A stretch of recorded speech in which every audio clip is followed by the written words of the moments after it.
Awesome. Okay, thank you everybody for being here. Welcome to my very esteemed guests, both David and Wally, joining us from around the US. I know there are people that are joining us now from overseas, so this is exciting times to be able to share our community series. This is a program that we've been holding for the past year or so to try to help financial professionals get connected to each other, to talk about best practices around themes that have not been talked about, right? This is not just about portfolio management or insurance placement or all the fun things that we love to talk about. This is about how do we run our practices and how do we deliver more value to our customers. So this theme of today's program, which LJ mentioned is being recorded, is really all about what a theme that we came up with. Now, recently, in most jurisdictions, best interest advice, also inspired previously by the Department of Labor's rule that got squashed, essences of this are coming up across the globe as are financial advisors acting in the best interest of their clients. And of course, we all typically tend to say, yes, that's what we're doing. That's why we're in this business. We want to deliver value.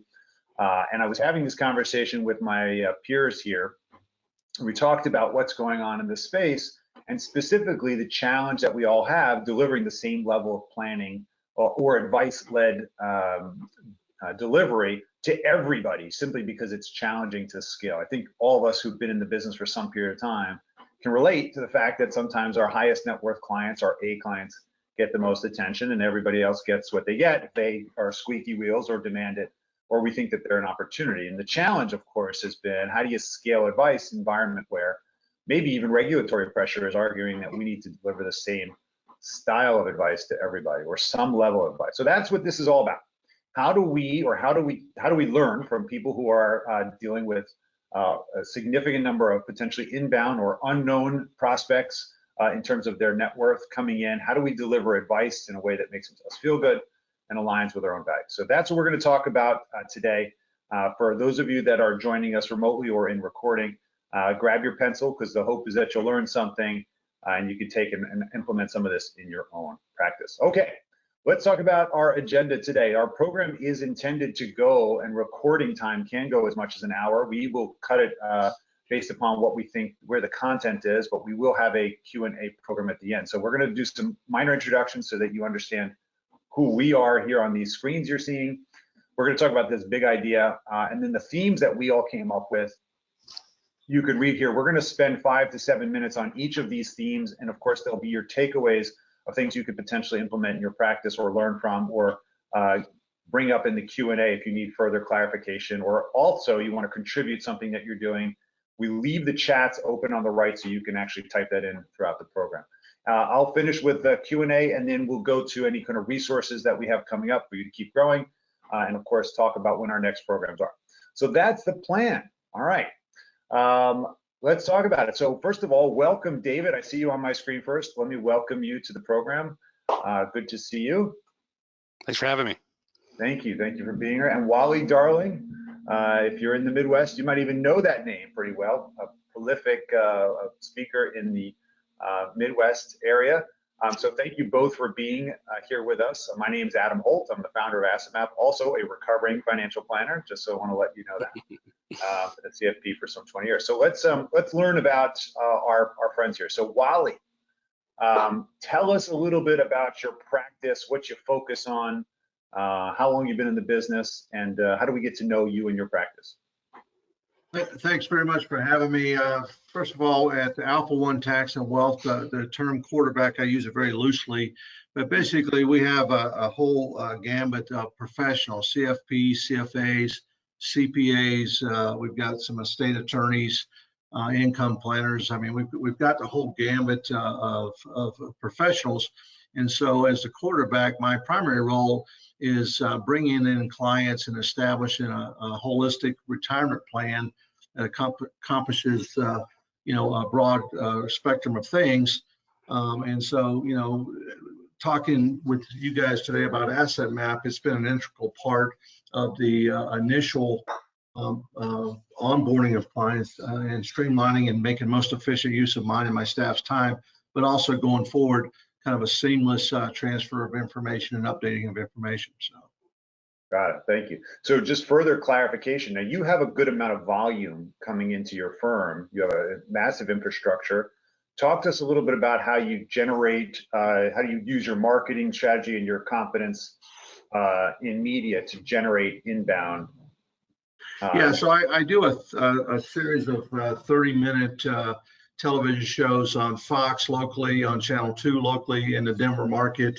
I've got a KNUS as a conservative talk show radio that I use the audio from the talk show for that. We have the Facebook.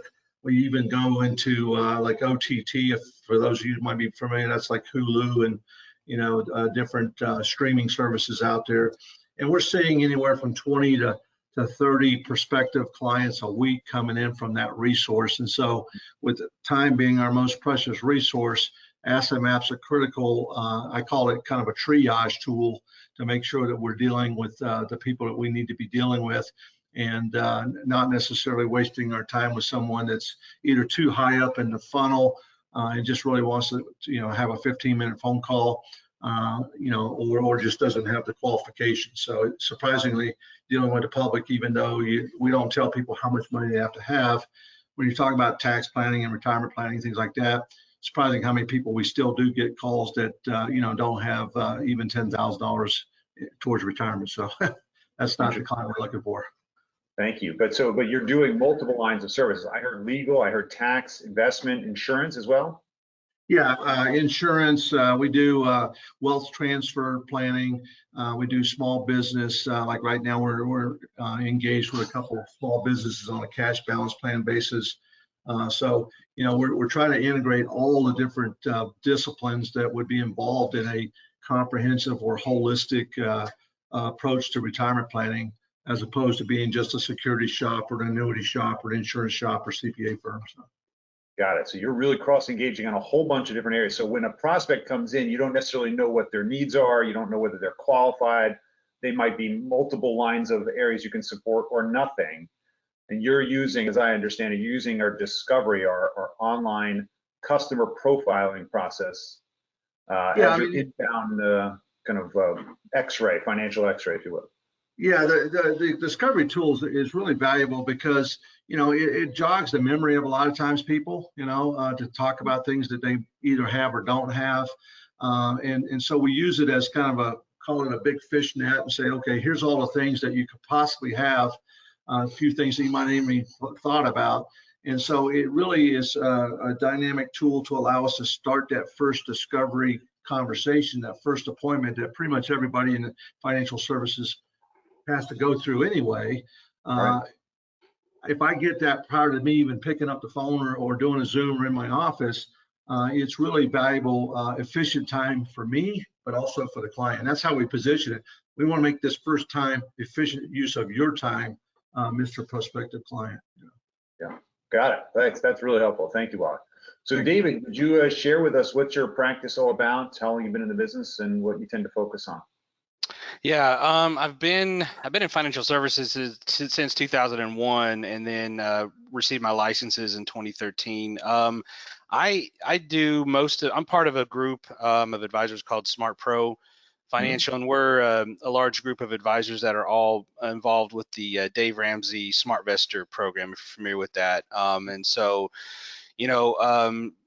different people fall on different sides of the spectrum, but most of what he talks about is just really fundamental stuff, about trying to do right with your money. And so whenever they reach out for help with investing, I'm one of the selected professionals that gets connected with them. And I have a few different territories in the Dallas area, and so we see everything. It's really mass market. I mean, we're getting about right now I'm getting about 90 to 100 a month. So we see everything from young professionals with their first big job, to young parents, to people who are getting closer to retirement, to people who are in retirement who have already gone through a lot of their accumulation. So we really have to be able to help all different types of financial situations.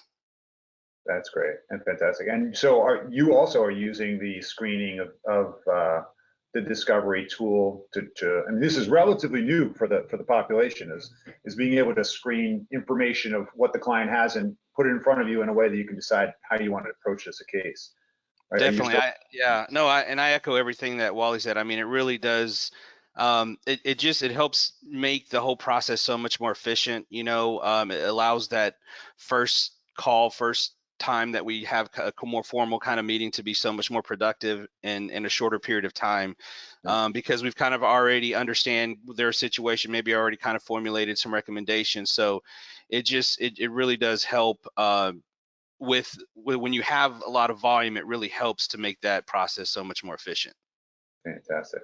That's great. So let's get into it. And for those of you that are on the call that want to connect with Wally and or David, certainly feel free to use LinkedIn to connect with them, or if you want to be introduced to them, we'd be happy to make that introduction for many different reasons. I think one of the things that came up with all of us in our calls previously is that we all tend to be pretty values-based advisors, right? David, you obviously have that kind of within the entire organization that you're part of. Wally, you have a perspective. You tend to be marketing in a niche, in a space where there tends to be thought consistency, right, in the conservative base. And also us, we tended to lead very much in our community with aligned interests, morally and almost religiously. So the interesting thing about this is that there's a theme that kind of pervades the whole regulatory argument, as well as the professional argument that we need to lead with advice. In other words, everyone deserves advice. Not everybody seems to come to us and ask for it, but we also probably provide our advice to people sometimes when they don't even ask, because we see things out of place. For example, they come in, they want to talk about how do I invest in GameStop? And we're saying, wait, you don't actually have life insurance. Wait, you don't have a will. What are we talking about here? So sometimes I think the challenge has all been, I think for many of us, we're dealing with volumes. If you're working either the employer space, you've got a lot of volume of clients coming in, is to kind of attack this with this do the right thing mindset. And I think that was really interesting. I'm curious, kind of David, how are you tending to help these people who are coming in recognize that they need to go through an advice process, which tends to kind of be similar to financial planning, right? Is financial planning for everybody? That's my question to you. Yeah, I mean, a lot of people, their first interest is investing. You talked about GameStop, and there's a lot of interesting things about the investment world that happens, and I think that kind of tends to be the impetus a lot of times, like, oh, I'm just interested in what is investing like, what is it about? And so the idea there that I try to share is like, look, any time you invest, you invest because you're trying to achieve a goal, essentially, right? That's the whole point of it. And so then that kind of brings it back around to saying, hey, let's talk more about your goals and how can we achieve those goals? The investments are just a piece of the puzzle that helps us get there. But so, yeah, I mean, that's kind of how I try to frame the conversation is, kind of starting, like you said, on the advice side of things and the planning side of things, kind of keep that focus first. Yeah. Have you found people pushing back on doing financial planning when they want to come in and talk about a specific wound or opportunity? It's sometimes the process takes longer with some people other than others. Some people a little bit more, no, I really want to invest this way and like this. And then I kind of start, so, okay, well, let's find out how this type of investing fits within what you're trying to achieve. And so kind of always trying to get that conversation going back to whatever their goals are, and then tying that into whatever investment that they're interested in. And so, yeah, I mean, there's the education process takes longer with certain, clients or prospects than others. That's for sure. Yeah. Wally, you have a perspective on how you kind of deliver advice at scale to everybody? Yeah, well, first of all, because I do the educational TV and radio stuff, I mean, I'm already putting out that first conversation with, hey, I'm leading with education. Most of the people coming in, I'd say most, not all, are looking to do something about something I talked about, whether it be tax planning or investing or Social Security, when they're going to turn on Social Security. So the tool really helps me to, if nothing else, to make sure that I'm not missing something. I mean, when you do this day in and day out, I mean, it can tend to sometimes feel a little bit like a robot, and maybe sometimes you get in a little bit of a rut and you start focusing maybe too much on securities or too much on annuities or too much on life insurance, or so the tool kind of almost forces you to have that continuous, robust conversation, which is generally going to lead to them asking, okay, so you've identified a problem. what do you suggest is the advice for doing something to either tweak it or completely revamp it? So the tool really is a great conversation piece. But something else that I've kind of found by using it is I have a really good definitive idea what my ideal client is.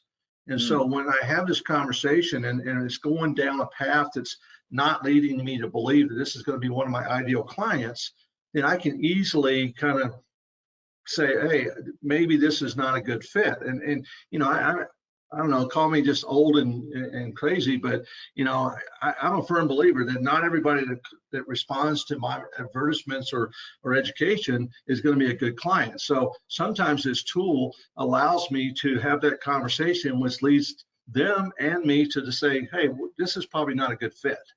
And so there's nothing wrong with that. I mean, we can't be everything to everybody and be successful in my experience.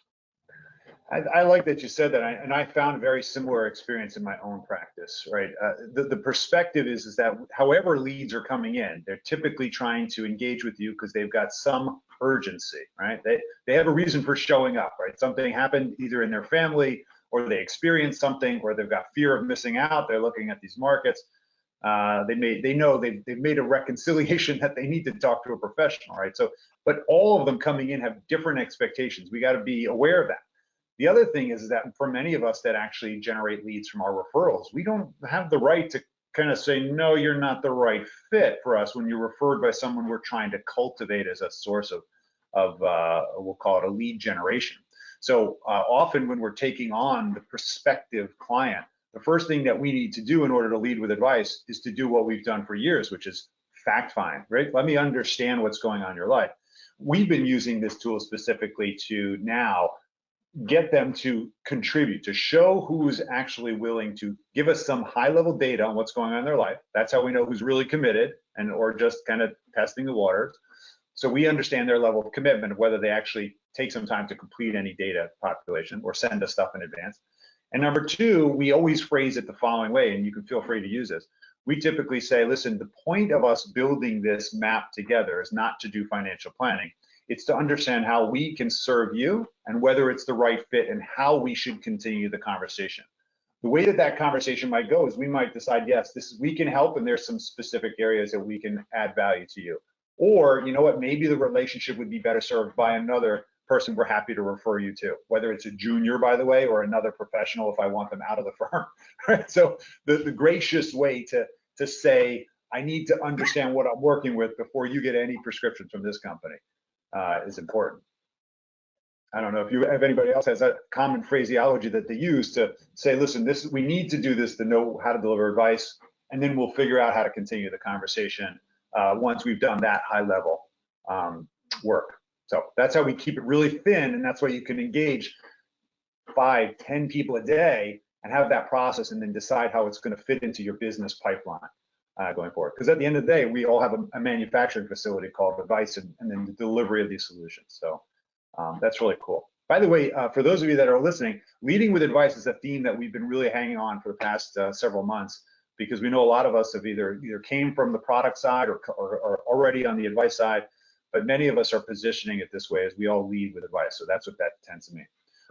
The second biggest area that the three of us kind of came up with when we were thinking about this program was, the data collection has been challenging in our industry for a long time, right? I mean, if you've been in and around it, whether it's them dropping off their tax returns the way it was in a yellow manila folder and half of it's missing, or whether you have the client that comes with their perfect Excel spreadsheet and they think they know where everything is, data collection has been pretty inconsistent, we'll call it. And now with these digital vaults there, that people can drop a bunch of documents in there, and kind of set it and forget it.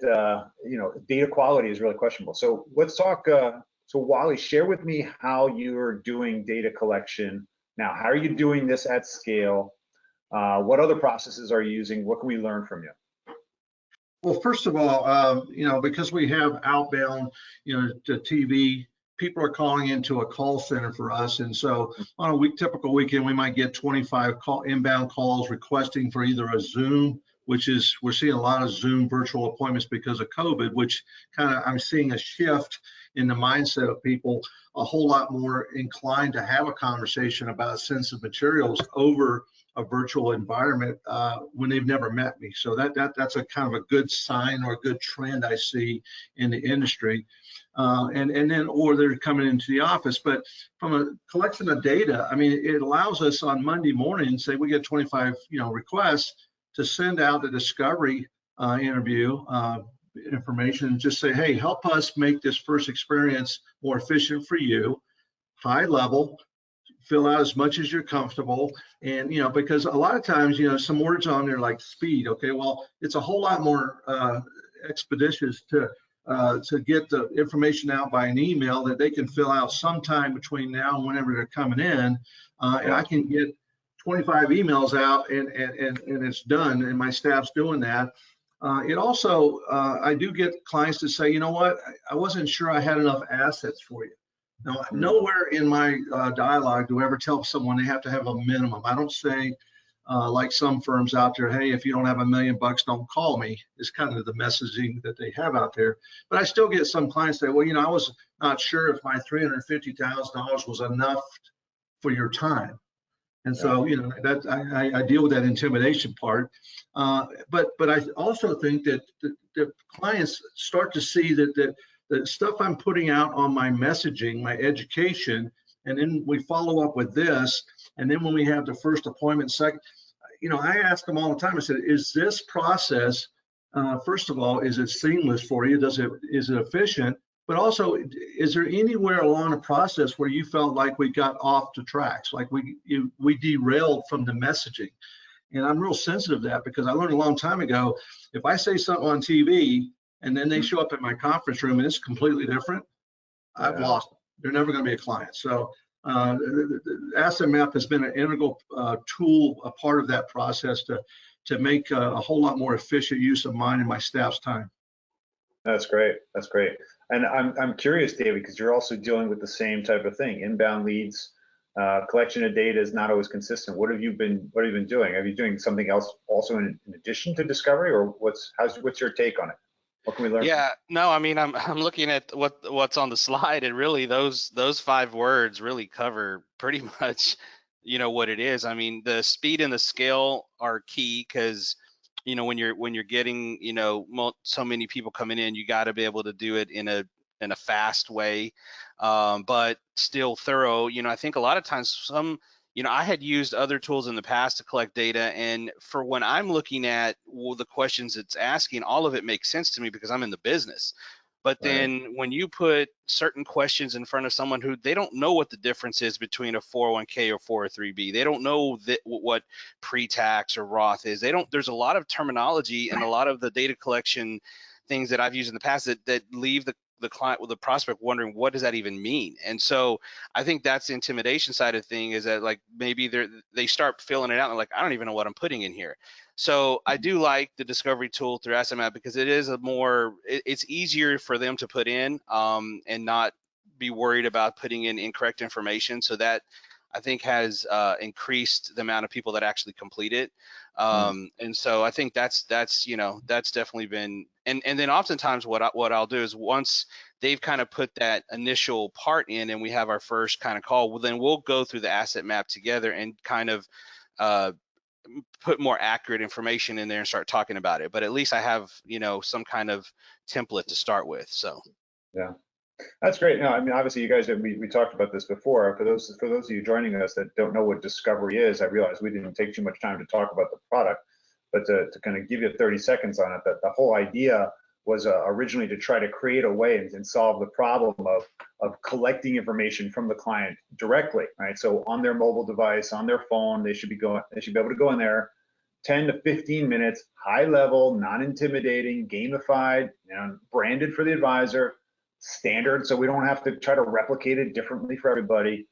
What's the easiest way to collect high level data at the information that they know in their head? I got a bank account at the local bank with 10 grand in it. That's the kind of level of information. The interesting thing is the stats show right now that we were about 46% completion rate for a survey. That's great, but why is it not higher? Why is it not 100%? The reason it's not 100% right now is because advisors and professionals don't expect it. And one of the interesting things I found about the two of you in interviewing you previously was that you actually create the expectation that the client actually needs to do this as a precursor to coming and meeting with you. Even then, sometimes they don't do it, right? Sometimes they don't do it. Because the clients are often, if they're going to hire a professional, they're saying, listen, I'm trying to delegate this stuff. I don't know, understand, or want to do this. And I feel like if you make me do a form fill out, I'm going to mess it up, and that's going to, I don't know, they get all messed up. So there's always going to be a number of people who never do it, all right? And it's never perfect. By the way, I'm going to admit that to you. Discovery is not the perfect solution for everything.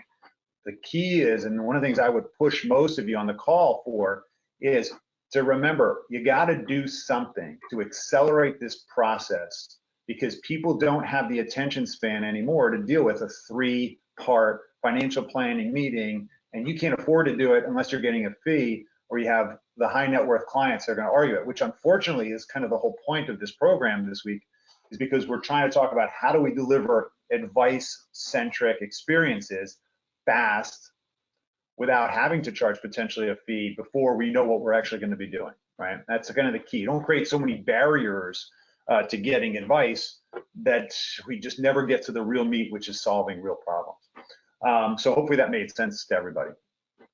I've been really curious about this. You know, many of us have been moved to remote. I know our firm has been doing a good number of remote meetings for years, just because our high net worth clients, they were not traveling to Philadelphia, and we weren't going to leave the office to go sit in on a train for 4 hours to go to New York, whatever it might be. So we've been using remote for a long time. For many of you on the call, this is a new thing or newer thing, and running meetings this way is challenging. So let's talk about this. So, Dave, what kind of experience have you had going remote that we can learn from, and maybe what are some of the real big bottlenecks that you were seeing that now maybe you're used to it? You know, I mean, I guess we're talking just from a technology standpoint. You know, obviously everybody's familiar with some of the major players out there as far as like how to connect with clients remotely.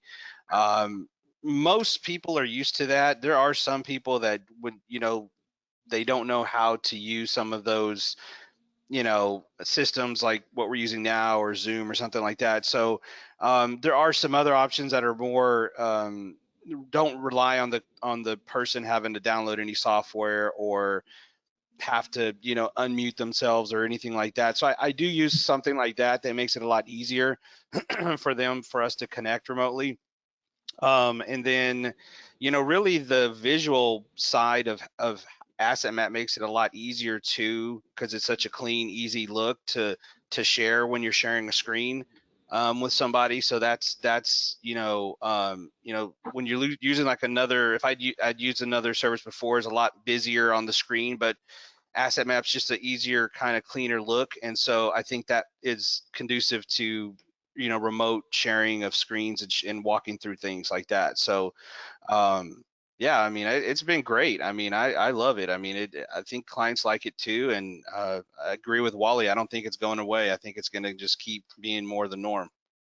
Do you think that, David, that so you do think it's going to be the norm? That's what I was going to ask you. Is this, Yeah. are people going back? So you think that they may or they may not. What are you finding in terms of people's attention span for advice-led experiences, right? I mean, sometimes it's hard. You can't necessarily feel them, see them. You don't know if they're doing, you know, their mail on the left or the right, or, you know. So how do you keep it moving when you're talking about things that the client obviously is trying to offload, right? I mean, I tend to try to avoid the kind of lunch meeting because a lot of times that's like, oh yeah, I might have a little time during lunch. To me, that's going to be a distracted call. So I try to do, you know, most of them when they're not still inside of a work environment, where they can, you know, be more focused on the call, whether that is evening or early morning or weekend. I find those calls more productive because they're not worrying about, oh, I got to get on this conference call in 30 minutes, you know. And so I do try to plan the calls during times where those outside distractions don't are not as prevalent. And so and then obviously when you're talking with some people do want the ability to meet in person, so I don't discard that possibility and say, look, let's this is important, urgent stuff we're talking about here. Let's get the process started for you. We can always plan a future meeting in person, and all that, kind of leaving that door open. So you're not saying we'll always be virtual, but let's get the process started right now virtual. So that's that, kind of leaving that option open. If some people really do want that one-on-one, then it's still available. Interesting. Yeah. How about you, Wally? I mean, you're doing an extraordinary volume. What have you learned from this, and what are you going to do and not do? Well, first of all, I kind of teach my, I hate to say subordinate, producers, but my less experienced producers, they have to, in my opinion, look at themselves as professionals. And if they don't look in the mirror and see themselves as professionals, then it's going to be hard for them to project that. And for the people that are involved in this process of 1, 2, 3 appointments, as seeing them as professionals. So I think Asset Map in and of itself helps with that professional credibility, because it's such a tailored, it's sophisticated without being, overly complicated. Yeah. It's a nice interface. And so, I just always tell myself, my staff, everything, I said, look, we're professionals. We have a really robust offering. We help a lot of people.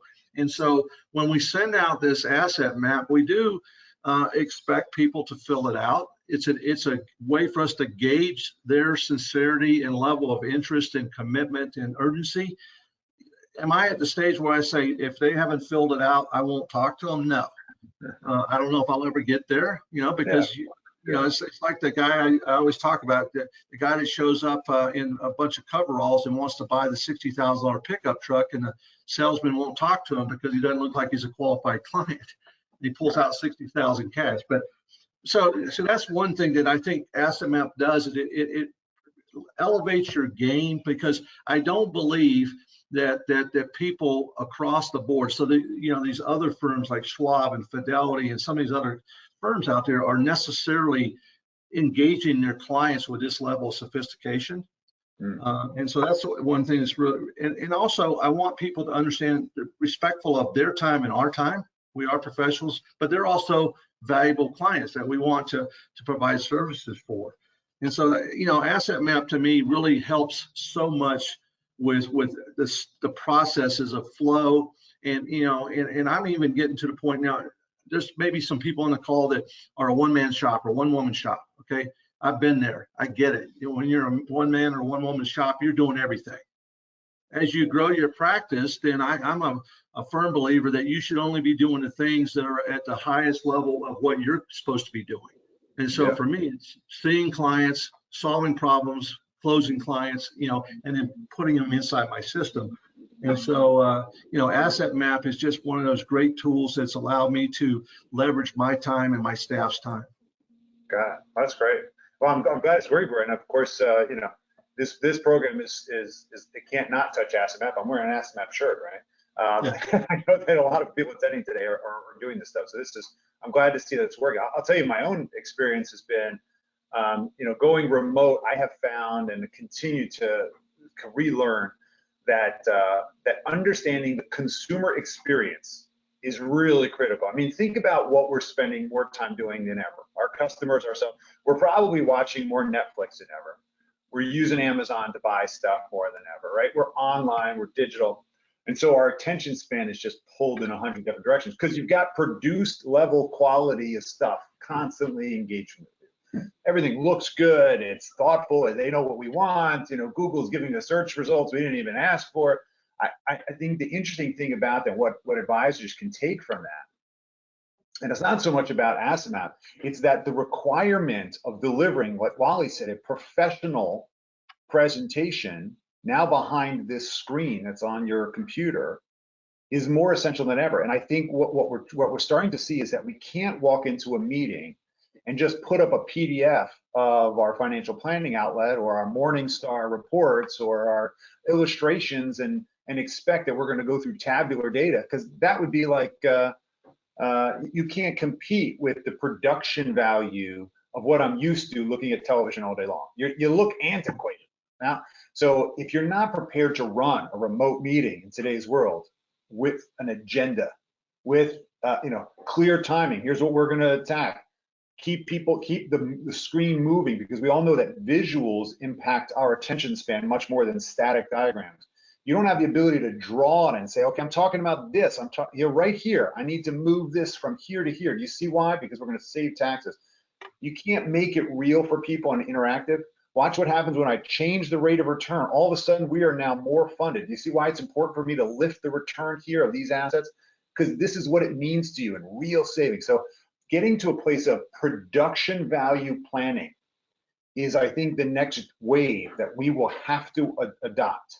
And what that means for all of us in the space is that if you want to compete with each other on the screen, or the tens of thousands of advisors that are out there competing for the market share, if you will, is that we got to deliver an unbelievable customer experience, because we're dealing with the subconscious implication of watching this highly produced bachelor all the time, and the fact that we're trying to show our old stuff on a screen. This is not going to work. So the key for what we've been working on is how do we make that engaging but still professional. It's got to be technically pure, but not simplistic. Because once we go simplistic, they're like, I can go to Robinhood, okay? You want me to just buy a stock? Boom, I buy it with a swipe.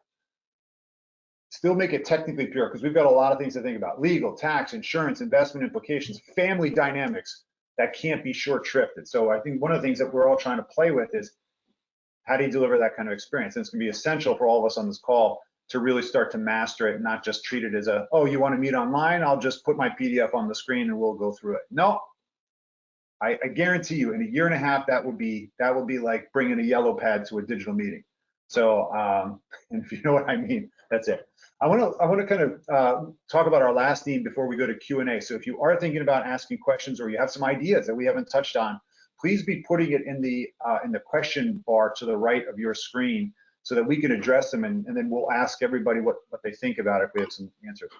Education is clearly, I think, probably the theme that I heard the most from both David and Wally when talking to them independently, right? We believe that leading with advice means actually leading with education. And I want to talk about that, because many of us really care about this, and we feel like we are educators of our clients. So, kind of let me talk about that with you, Wally, first, because you have clearly, by having media-based education, you're really leading with this. What's some guidance that you would give to financial professionals, and how to be positioned as a thought leader in this space? Well, it kind of goes back to, and I'm not sure who exactly said it. I mean, we're talking maybe Napoleon Hill or someone like that. If you want to get something out of life, okay, you need to make sure that more people get something out. Provide something that they're looking for out of life, and it's going to come back to you. So sometimes it's hard to imagine and trust and believe that, hey, if I put all this free information out there, it's actually going to come back to me. It's going to attract people. And I've seen it just tenfold, just because I started doing radio, and then I do TV now. I mean, I'm touching 4 or 5 million people across the state of Colorado on a regular basis through the different TV shows. And it's just, I say something. I don't know, from week to week to week, or hour to hour. I don't know exactly what I say, but it resonates. Something resonates with someone, and it's a different something with everybody every week. And so I try to keep the material fresh, but that education is what people are starved for, because let's face it, you can go to I call it the Google, and if you want to find an answer that supports whatever position you're taking to the Google, you'll find it. But I tell people all the time, I said, it's not what you don't know, it's what you think you know that just ain't true. And I say that to people all the time. And so in my show, there's like, okay, what is it that I'm thinking that's just not true, that I'm going to be able to talk to Wally and his staff and find out the true answer, and then figure out how that applies to me. Interesting. That's great. Yeah, it's obviously got to be that's a huge lift to come up with educational themes all the time at the volume you're doing. How do you tend to manage that? I mean, we've all been taught now that you got to create content if you're doing blogging, or if you're doing like what you're doing. How do you manage that level of content? Well, some of my shows that are the best are when I have my host is just firing some random questions from, yeah, and they're positioned as questions from the audience, per se, from my, people that have called in or whatever. But it's really just positioning. Hey, I've got, Nick from such and such place is wondering about this, and so it's a way to put out almost like a little vignette or story that someone's going to say, hey, that sounds like me and my problem. Yeah, that's as opposed to just talking blanket. Okay, here's the 401k rules, here's the RMD rules. I mean, all the little educational things that are blah blah blah blah blah. It sounds a little bit like, if you're not careful, a little bit like the Peanuts, the teacher blah blah blah. right. So Wah wah wah, I think it was. yeah, wah wah wah. There you go. Sounds like financial planning for 30 years. What is he saying? David, I know. I mean, I know you're also part of a large organization that has with Dave Ramsey's group, and I know there's a good number of Dave Ramsey subscribers to AssetMap. I wonder, how are you guys, leading with education? Is that an approach that's part of your process, or do you think that happens kind of at the top of the funnel? Yeah, definitely. I mean, what I share directly with clients is like, look, I sometimes, they're kind of feel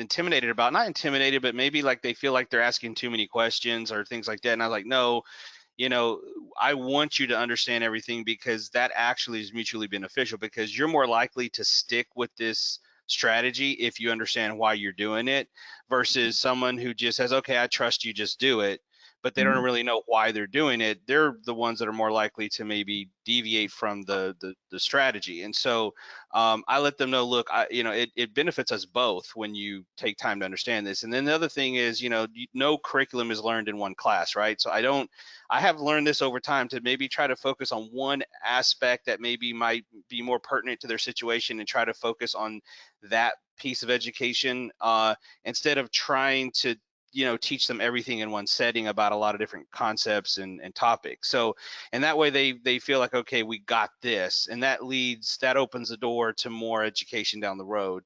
So those are some of the approaches that I take. Luckily, that's one of the benefits of working with referrals from Dave Ramsey, because a lot of the people have already kind of been hearing a lot about the fundamental things that got to them to that point where now we're talking. And so there is a lot of times some already kind of embedded understanding of a lot of concepts, but then taking it to another level, that's when more education starts, but not trying to explain everything so much in detail. Rather, let's find something that's most important to you right now and really help you understand that.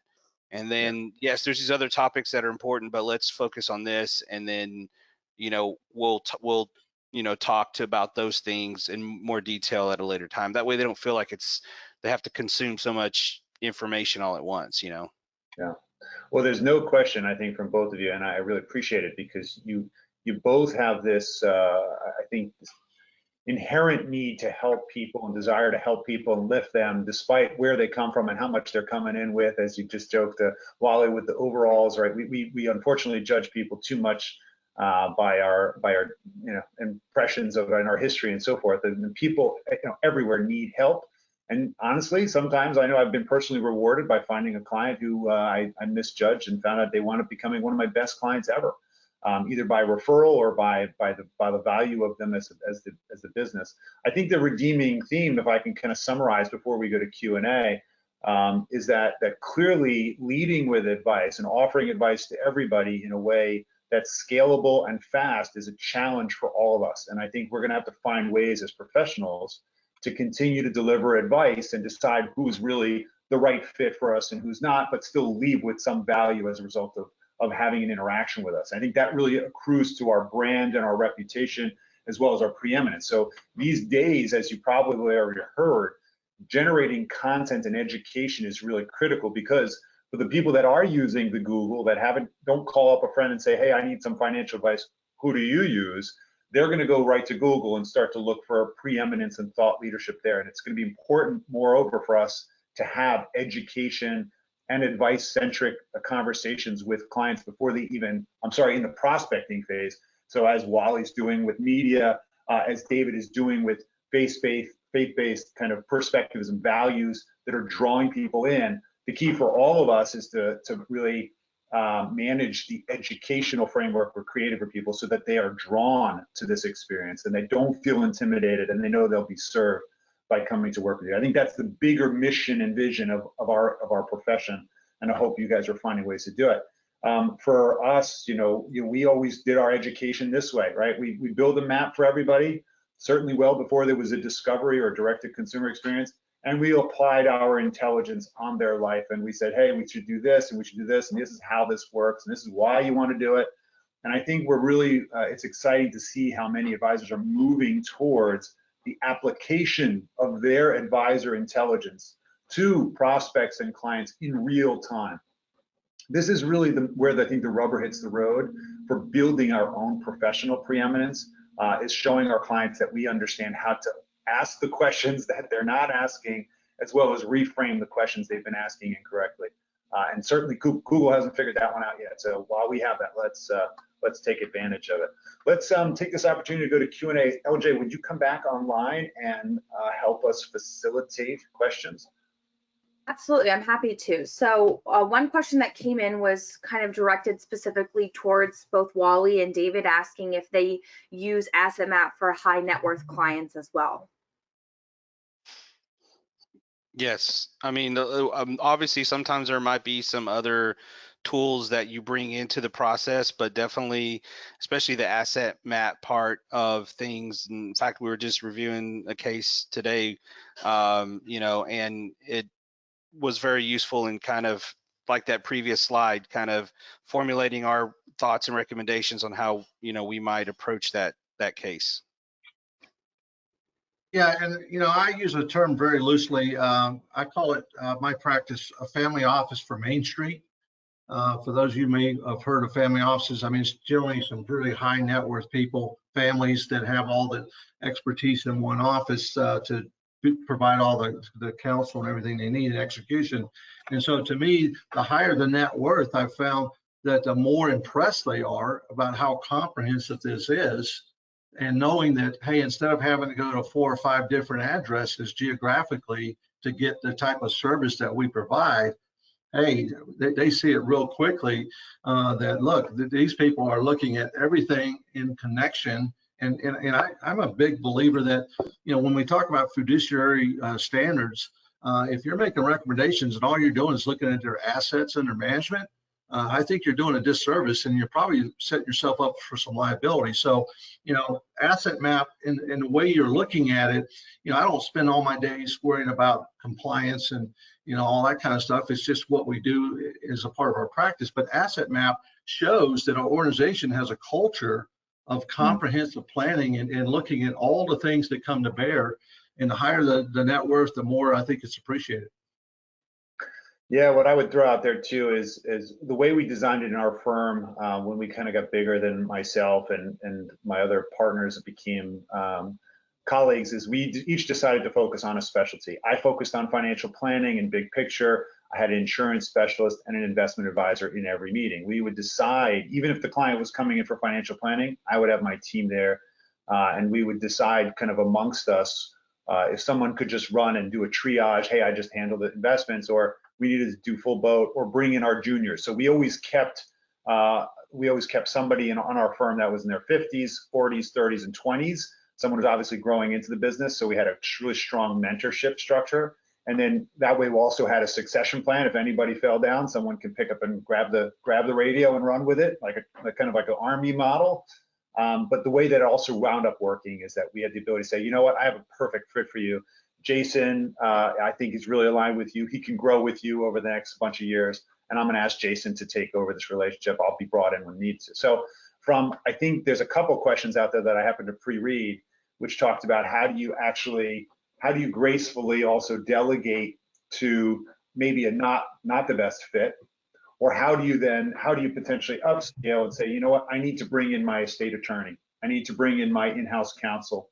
I see there's a business succession issue here. I'm going to bring in my insurance team too, because we got to talk about key person.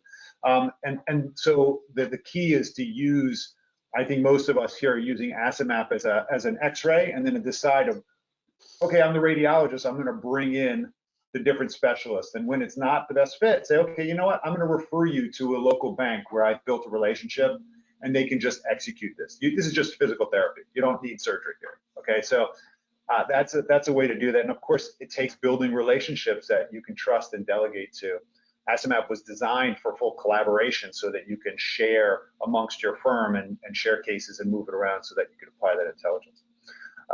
What else is there, LJ?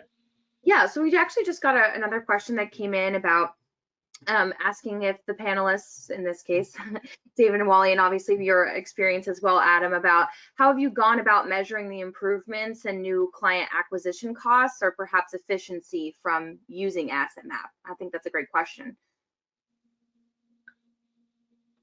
How do we measure improvements on the acquisition cost as a result of our processes? Yeah, that's interesting. I'll think about that for a second. Well, I know from our standpoint, I can say that we're up 200% year over year, and some of that may be attributed to COVID. Resurgence of people getting back involved in things. But I mean, between the marketing and the ability to use AssetMap to facilitate getting people efficiently in and out, identifying. I mean, there's so many things, but we've seen a 200% year over year already. Kind of an increase, and I attribute a lot of it to the efficiencies because we use AssetMap. That's great. That's amazing. Yeah, I mean, I don't have, I don't think I've actually put it in numbers, but I do know that the amount of, like, I guess you call deliverables that we give to, our clients as far as, from a planning standpoint is way more than it has been in the past, just because of, again, the ease of being able to do it. So I know we've increased drastically the number of deliverables, I guess, if you will. We have reports from all over the planet now as to where's the biggest impact been. I would say to you, the number one impact that people just don't measure is time. There's a gentleman, part of an independent broker dealer, who shared with us recently that his firm saved 1,800 hours. We're like, 1,800? Where do you come up with that?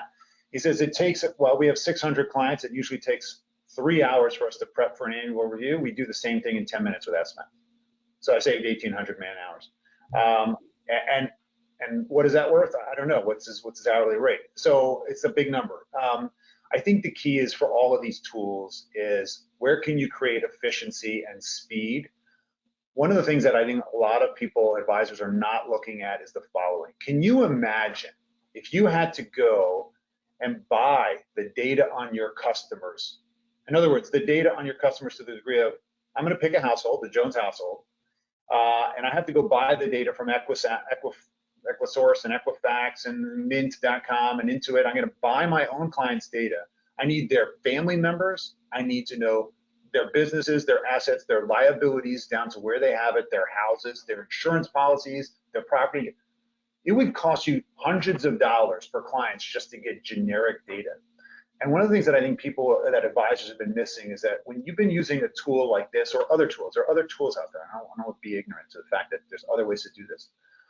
Is that if you can collect the data on your clients, it incredibly increases the value of your practice and the knowledge of where to dig, right? So if you would know, if it would cost you hundreds of dollars to replicate getting that data from public sources, what would be the cost of having an asset map, literally, of where everything's buried in the household? For literally pennies. It's ridiculous. And so that efficiency, although is not in the top of the news list right now for our space, it will be. Big data that we can access on our own client base so that we can be proactive and say, hey, you know what, this family needs long-term care. They're underfunded if they have a long-term care event. I'm going to reach out proactively. That is the next level of where we need to be as proactive advisors, not just because they called and they set an appointment, because we can see it before them and your shoes are untied and I took the time to stop you and tell you. And that's where we're going to add value. I think that's really important. If you're looking out for your clients, we need to understand where their wounds are before they call. Think about that. With that, LJ, any other questions before we wrap up?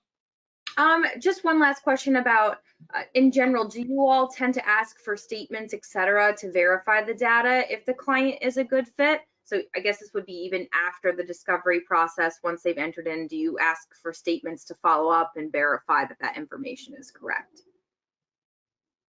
How about you guys? David, do you do it? You know, to verify if the data is correct, I wouldn't say so. I mean, to review, let's say, you know, an investment portfolio of theirs, you know, to further get more into recommendations, of course, yeah, I would ask for that. But I mean, I don't, if the question is just to, I mean, I'm, you know, now I will say this, sometimes, you know, when they kind of put in their asset map information, and then when we do move forward to closing and they start pulling out statements, sometimes the numbers are a little bit different. But I don't proactively do that normally. And I apologize. I think I misread. It was about asking if verifying the data that if the client is a good fit. So this is talking about from like a prospective standpoint. Yeah. How about you, Wally? Do you get statements early on? Yeah, so at the first appointment, we're doing the asset map review, and I tell them that that's what I'm doing. I'm going to go through and make sure that either, you know, we're a good fit for what, and I'm going to tell them at the end of the interview, you know, hey, I think we can help you, or I can't. But, you know, as a fiduciary, I can't tell someone, hey, you know, move all your assets from Schwab over to us without even doing a Morningstar X-ray and seeing where you're at. I can't just assume that, you know, your current broker is, you know, not giving you your fair share of the risk-reward equation. But so after the first, let's go to the next one. I'm telling people, you know, look, you're going to need to give me all your assets, you know, so I can do the Morningstar. If we have to look at an insurance review, whatever we have to look at, that's going to be the precipice for the next meeting, so that I can actually see where you're at. We've had a high level discussion, but now I can drill down and I can actually tell you, can we tweak it, or do you just need to keep doing what you're doing? Yeah, and the same for me. I'm a big believer that you know, don't give me more than I need.